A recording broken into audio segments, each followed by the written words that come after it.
SIR প্রক্রিয়া নিয়ে কমিশনকে মেদিনীপুরে গিয়ে তোপ অভিষেক বন্দ্যোপাধ্যায়ের। মানুষের ভোটাধিকার কেড়ে নেওয়া হচ্ছে, জীবিত মানুষকে মৃত দেখানো হচ্ছে, জ্ঞানেশ কুমারকে নিশানা অভিষেক বন্দ্যোপাধ্যায়ের।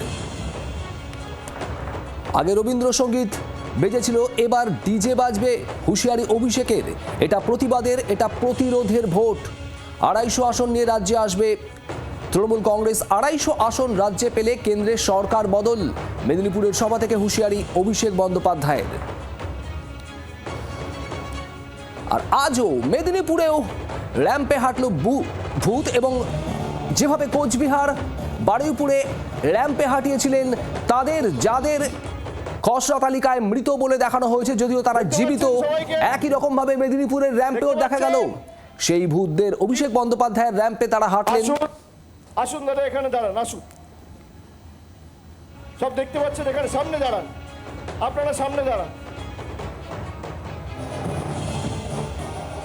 জীবিত মানুষকে মৃত দেখানো হচ্ছে এই এসআইআর প্রক্রিয়ায়। আজ আবারও নির্বাচন কমিশনকে নিশানা করেছেন অভিষেক বন্দ্যোপাধ্যায় মেদিনীপুরের সভা থেকে। মেদিনীপুরে আজ অভিষেক বন্দ্যোপাধ্যায় জনসভা, আর সেখান থেকে মানুষের ভোটাধিকার কেড়ে নেওয়া হচ্ছে বলে কমিশনকে তোপ অভিষেক বন্দ্যোপাধ্যায়ের। প্রবীর চক্রবর্তী আমাদের প্রতিনিধি রয়েছেন আমাদের সঙ্গে। প্রবীর, মেদিনীপুরের র্যাম্পেও হাঁটল ভূত, এবং সেখানেও এই জীবিত মানুষকে মৃত দেখানো নিয়ে কমিশনকে নিশানা করলেন অভিষেক বন্দ্যোপাধ্যায়। একদমই, দেখো, আজকেও নির্বাচন কমিশনের উপর চূড়ান্ত ক্ষোভ প্রকাশ করেছেন তৃণমূল কংগ্রেসের সর্বভারতীয় সাধারণ সম্পাদক অভিষেক বন্দ্যোপাধ্যায়।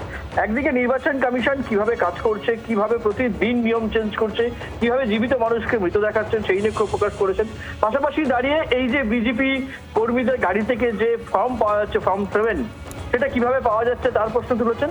এবং পাশাপাশি দাঁড়িয়ে অভিষেক বন্দ্যোপাধ্যায় কিন্তু আজকে কর্মীদের নির্দেশ দিয়েছেন যে 2011, 2016, 2021 রবীন্দ্রসঙ্গীত চলেছে, এবার যদি প্রয়োজন হয় তাহলে রবীন্দ্রসঙ্গীতের পাশাপাশি ডিজেও বাজাতে হবে।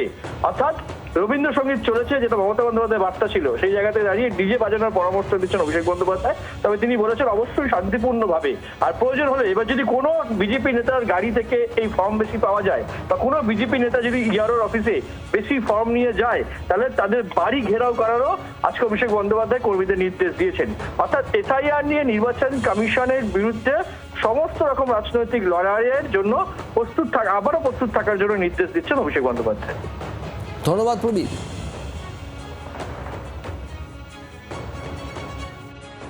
প্রত্যেক ইআরও অফিসের বাইরে তৃণমূলের প্রতিনিধিরা থাকবে।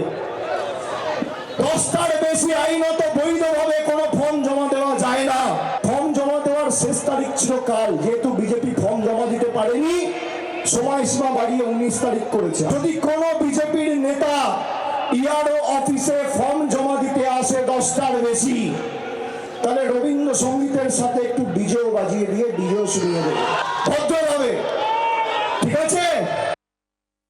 আমার সাথে 3 জন দেখতে পাচ্ছেন? জ্ঞানেশ কুমার, অমিত শাহ দেখতে পাচ্ছে না, বিজেপি দেখতে পাচ্ছে না। জ্ঞানেশ কুমার ভ্যানিশ করে দিয়েছে, জ্ঞানেশ কুমার দেখতে পাচ্ছে না। জ্ঞানেশ কুমারের জন্য একটা নতুন প্রকল্প বাংলায় চালু করতে হবে, ছানি অপারেশন ছানিশ্রী, বিজেপি নেতাদের ছানি কাটানোর জন্য। জীবিত মানুষকে, জলজন্ত মানুষকে দেখিয়ে দিচ্ছে ডেড, মৃত, মানে মানুষ নিজের ভোটটুকু দেবে না। এই মুহূর্তে আমাদের সঙ্গে টেলিফোন লাইনে রয়েছেন বিজেপি নেতা রাহুল সিনহা। রাহুল বাবু, মেদিনীপুরের র্যাম্পেও জীবিত অথচ খসড়া তালিকায় মৃত দেখানো হয়েছে এমন ভোটারদের হাঁটালেন অভিষেক বন্দ্যোপাধ্যায়, এবং সেখানেও তার বক্তব্য যে জীবিত মানুষকে এভাবে মৃত দেখানো হচ্ছে, আর এভাবেই নির্বাচন কমিশন কারচুপি করছে। সরাসরি নিশানা কমিশনকে, কি বলবেন?